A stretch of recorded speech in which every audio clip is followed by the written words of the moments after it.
एक लड़का होता है जो चाय की दुकान चलाता है। उसके घर में उसके बूढ़ी माता पिता होते हैं और वो लड़का होता है और उसकी एक बहन होती है। उसकी बहन की शादी जैसे को तैसे लोग कर्ज लेकर के शादी कर देता है। उसकी बहन अपने घर पे चली जाती है। यानी इस लड़के के घर में वो लड़का बचता है, उसके बूढ़ी माता पिता बचते हैं। ज्यादा प्रॉपर्टी नहीं होती है, थोड़ा सा जमीन होता है। उसके पिता वही जो जमीन का खेती बाड़ी करते हैं, जो भी अनाज मिलता है उसी से खाते पीते हैं। और जो अगर कुछ अनाज घट जाता तो राशन जो मिलता था सरकारी गोदाम से, वो राशन ला करके अपने लोग पेट पालते थे। तो जो लड़का होता है, लड़के को ख्वाहिश होता कि हम पढ़ लिख करके कोई अच्छा मुकाम हासिल करें।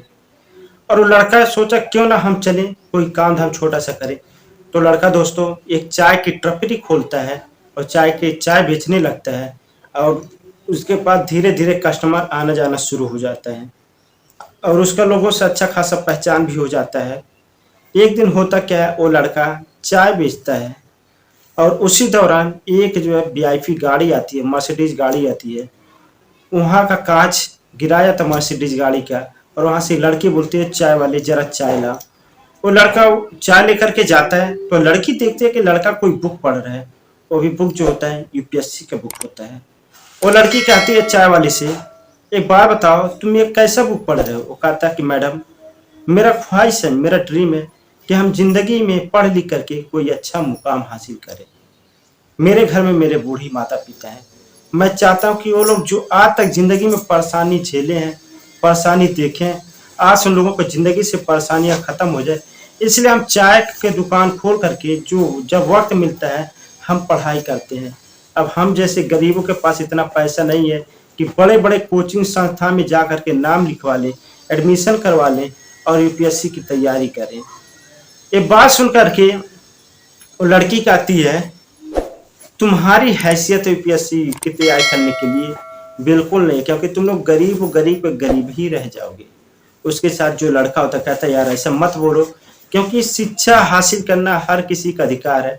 ये क्या हुआ बेचारा गरीब है, इसका भी ख्वाहिश है, हो सकता है ऊपर वाला इसका साथ दे दे, आज ये मेहनत कर कल के यूपीएससी की तैयारी क्लियर करके ये कोई बड़ा अफसर बन जाए। और लड़की कहती है कभी इम्पॉसिबल नहीं है।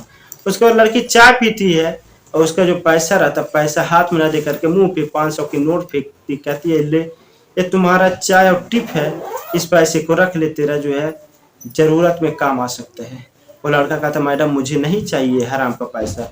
वो कहते हैं ओए हेलो, तुम ज्यादा होशियारी मत बनो, पैसा रख लो, मैं तुम्हारे फायदे के लिए दे रहा हूँ। इतना पैसा कमाते कमाते तुम्हारा महीना बीत जाएगा, इतना पैसा नहीं कमा पाओगे। दोस्तों उस लड़के के दिल पे बहुत चोट जो है बीतता है, बहुत चोट लगती है।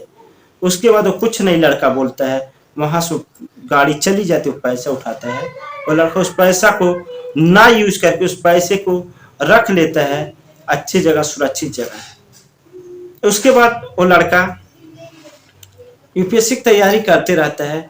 तो अभी वो जो लड़का होता है, जो उस लड़की के साथ वो लड़का होता है, वो लड़का आता है, उसको कुछ करेंट अफेयर की बुकें देता है, कहता है कि भाई ये रख लो, तुम पढ़ाई करना, तुम्हारे काम आ सकता है। वो लड़का कहता है चाय वाला सर आप वही है ना जो उस मैडम के साथ गाड़ी में बैठे थे। तो वो कहता है यार मैं उस मैडम के लिए तुमसे माफी मांगता हूँ उस दिन गलती के लिए। वो कहता है नहीं सर मुझे इससे कोई फर्क नहीं पड़ता, क्योंकि मेरा तो आदत पड़ गया लोगों की बातें सुनने के लिए। खैर दोस्तों बुक देता है, बुक देने के बाद वहां से चला जाता है। लड़का यूपीएससी की तैयारी करता है, दिन रात खूब मेहनत करता है, बहुत मेहनत तो लड़का करता है। एक दिन होता क्या, जब रिजल्ट जिस दिन आना रहता है और रिजल्ट आता है, रिजल्ट आने के बाद अब ये उस लड़के का भी लिस्ट में नाम आ जाता है, जिसको देख करके उसका खुशी का ठिकाना नहीं होता है।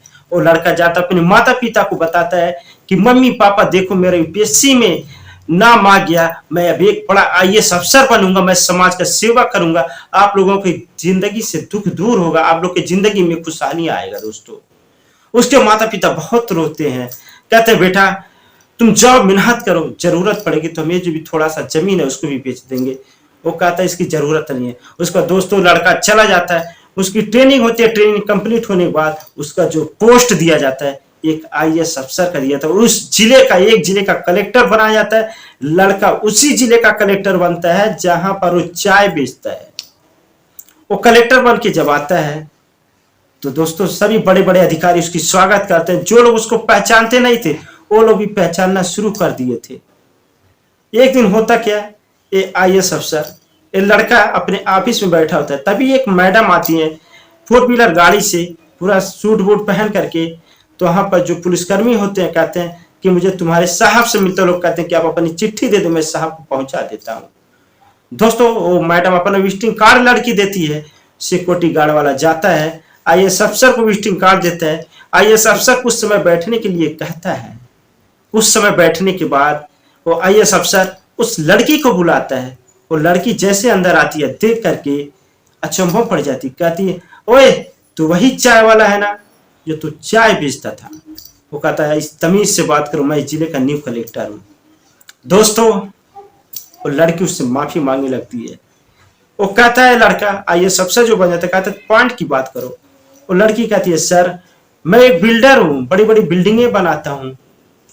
यहाँ भी इस समय मैं बहुत बड़ी प्रॉब्लम में हूँ, क्योंकि जो मैं बिल्डिंग बनाता हूँ यहाँ का जो एक कमिश्नर है वो मुझसे जो है 50% कमीशन की मांग करता है। अगर मैं नहीं देती हूँ तो मेरा प्रोजेक्ट कैंसिल कर देता है। दोस्तों लड़का अपनी बेइज्जती को भूल करके उस लड़की से कहता है तुम टेंशन मत लो, मैं तुम्हारा सपोर्ट करूंगा। जांच पड़ताल करने के बाद अगर ये बात सच्चाई तो दोस्तों आइए सबसे जांच पड़ताल करवाते हैं, बात सच सामने आता है तो उस कमिश्नर के ऊपर कार्रवाई करवाता है, सस्पेंड कर देता है। अब लड़की से कहता है कि मैडम आज के बाद तुमको किसी से 1 रुपए देने की जरूरत नहीं है। तो लड़की उस वक्त उस कलेक्टर को 50 लाख रुपए निकाल करके देती है। वो कहता है कि 50 लाख रुपए क्यों? वो कहती है सर आपने इतना बड़ा मेरा जो काम किया है। वो कहता है कि तुम अपना पैसा अपने पास रखो, मैं उन लोगों में से नहीं हूँ। हाँ एक बात जिंदगी में जरूर याद रखना, कभी भी पैसे के घुमान में किसी की औकात हैसियत नहीं देखना चाहिए। कभी भी इंसान का वक्त बदल सकता है। देखो जैसे आप तुम मेरे घुटनों में आकर के गिरी हुई हो, गिड़गिड़ा रही हो। बुरा मत मानना, मैं तुम्हारी बेइज्जती नहीं करूं, मैं तुमको समझा रहा हूं। तो दोस्तों वो कलेक्टर वहां से अपने चैम्बर से जाने लगता है। वो मैडम लड़की उससे सॉरी बोलती है, कहती है मैं जिंदगी में कभी ऐसा कोई कदम नहीं उठाऊंगी, किसी का बेइज्जती नहीं करूंगी। तो दोस्तों जो मेरा कहानी सुनाने को उद्देश्य था आप सबको जागरूक करना कि कभी भी किसी के बुरे वक्त को देख करके उसका मजाक नहीं उड़ाना चाहिए। जिंदगी में कभी भी किसी का बुरा वक्त बदल सकता है, जैसे इस लड़के का बदला। दोस्तों इस वीडियो को आप लोग समाज के हित के लिए ज्यादा से ज्यादा शेयर करें, चैनल को सब्सक्राइब करें। फिर